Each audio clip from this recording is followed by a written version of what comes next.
अक्सर लोग रोजाना नामालूम नंबरों से आने वाली कॉल से परेशान रहते हैं। कभी ऑफर, कभी जाली इनाम, कभी बैंक के नाम पर धोखा।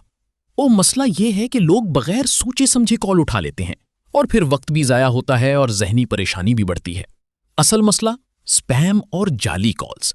ये कॉल्स बार बार मुख्तलिफ नंबरों से आती हैं और मकसद सिर्फ आपको उलझाना या मालूमात लेना होता है। हल क्या है?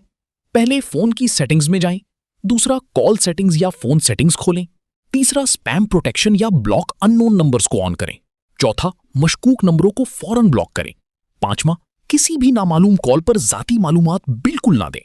एक जबरदस्त टिप, अगर बार बार एक ही किस्म की कॉल आए तो नंबर महफूज करने के बजाय सीधा ब्लॉक करें ताकि दोबारा परेशानी ना हो। नतीजा क्या होगा? गैर जरूरी कॉल्स खत्म हो जाएंगी, जहनी सुकून बढ़ेगा और आपका वक्त महफूज रहेगा। हर कॉल जरूरी नहीं होती, कुछ कॉल सिर्फ आपको उलझाने के लिए होती हैं। 100%। क्या आपको भी रोजाना ऐसी कॉल्स आती हैं?